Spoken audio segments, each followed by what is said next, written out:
দপ্তর সংক্রান্ত current affairs. মোদির 3.0 ও মন্ত্রিসভায় 3.0 মন্ত্রিসভায় মন্ত্রীদের নিজ নিজ দায়িত্ব।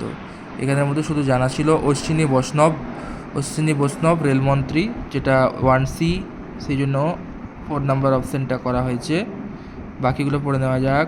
শিবরাজ সিং চৌহান কৃষি বিষয়ক মন্ত্রী, মনোহরলাল খট্টর আবাসন ও নগর ও বিদ্যুৎ মন্ত্রী, আর যোগেন্দ্র শেখাওয়াত হচ্ছে সংস্কৃতি এবং পর্যটন মন্ত্রী।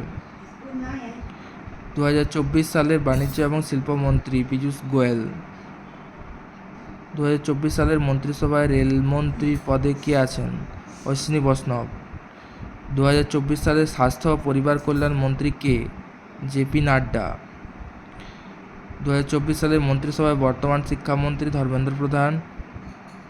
2024 সালের মধ্যে বহিরাগত এক্সটার্নাল অ্যাফেয়ার্স এস জয়শঙ্কর। 2024 সালের স্বরাষ্ট্রমন্ত্রী অমিত শাহ। প্রতিরক্ষামন্ত্রী রাজনাথ সিংহ। অর্থমন্ত্রীর পদে নির্মলা সীতারামন। প্রধানমন্ত্রী নরেন্দ্র মোদী। 2024 সালের মন্ত্রিসভায় কৃষি এবং কৃষক কল্যাণ দপ্তর কার হাতে রয়েছে? শিবরাজ সিং চৌহান। সড়ক পরিবহন মন্ত্রী নীতিন গডকরি।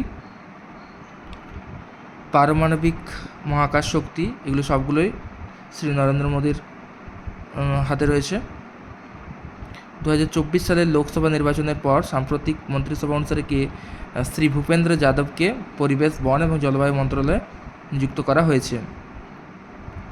শ্রী জ্যোতিরাদিত্য এম সিন্ধিয়া 2024 সালের লোকসভা নির্বাচনের পর সাম্প্রতিক মন্ত্রিসভা গঠন অনুসারে কোন দপ্তরে নিযুক্ত হয়েছেন? যোগাযোগ মন্ত্রক এবং উত্তর পূর্ব অঞ্চলে উন্নয়ন মন্ত্রকে নিযুক্ত হয়েছেন। 2024 সালের মন্ত্রিসভায় মহিলা ও শিশু উন্নয়ন মন্ত্রী অন্নপূর্ণা দেবী। 2024 সালের মন্ত্রিসভায় চিরাগ পাসওয়ানকে খাদ্য প্রক্রিয়াকরণ শিল্পমন্ত্রী নিযুক্ত করা হয়েছে। আচ্ছা, প্রহ্লাদ যোশীকে, এটা জানা নেই, যখন সাবমিট করব তারপর অ্যান্সার দেখা যাবে। কমেন্টে বলবে কি হতে পারে। এটা জয়ন্ত চৌধুরী দক্ষতা উন্নয়ন এবং ভোক্তা, জিতিন প্রসাদা বাণিজ্য এবং শিল্প মন্ত্রণালয়, শ্রীপাদ নায়ক বিদ্যুৎ মন্ত্রণালয়, পরপর ঠিকই দেওয়া আছে, তাহলে 1A, B2, C3 এবং D4। 2024 সালের লোকসভা নির্বাচনের পর সাম্প্রতিক মন্ত্রিসভা গঠন অনুসারে হরদীপ সিং পুরীকে কোন মন্ত্রণালয়ে নিযুক্ত করা হয়েছে? পেট্রোলিয়াম এবং প্রাকৃতিক গ্যাস মন্ত্রণালয়। এটাও ঠিক জানা নেই কাকে কাকে বাদ দেওয়া হয়েছে, একমাত্র স্মৃতি ইরানি মনে আছে, বাকিগুলো জানি না। তো অ্যান্সার দেখার পর বুঝতে পারবো। 2024 সালের লোকসভা নির্বাচনের ফলাফলের পর সাম্প্রতিক মন্ত্রিসভা গঠনের পর সামাজিক ন্যায় বিচার এবং ক্ষমতায়ন মন্ত্রী হিসেবে কাকে নিযুক্ত করা হয়েছে? ডক্টর বীরেন্দ্র কুমারকে নিযুক্ত করা হয়েছে। 2024 সালের লোকসভা নির্বাচনের ফলাফলের পর সাম্প্রতিক মন্ত্রিসভা গঠনের পর কাকে উপজাতি বিষয়ক মন্ত্রী নিযুক্ত করা হয়েছে? জুয়াল ওরামকে। 2024 সালের লোকসভা নির্বাচনের পর সাম্প্রতিক মন্ত্রিসভা গঠনের পর বস্ত্রমন্ত্রী নিযুক্ত করা হয়েছে গিরিরাজ সিংকে।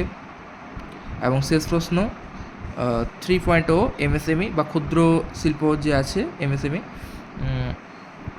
তো তার মন্ত্রী হিসেবে দায়িত্ব পালন করবেন জিতেন রাম মাঝি। সাবমিট করা যাক, দেখা যাক কী হচ্ছে।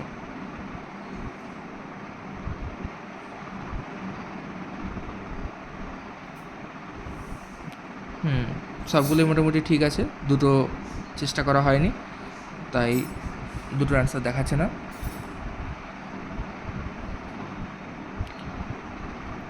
তাহলে যে দুটো চেষ্টা করা হয়নি সেই দুটো যদি বলি, প্রহ্লাদ যোশী কোথা থেকে হয়েছেন? ভিউ সলিউশনসে যাই। আচ্ছা, ধারওয়াড় লোকসভা কেন্দ্র, প্রহ্লাদ যোশী ধারওয়াড় লোকসভা কেন্দ্র।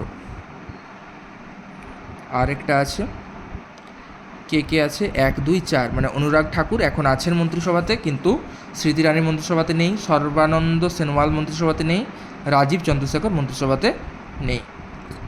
ঠিক আছে, থ্যাংক ইউ।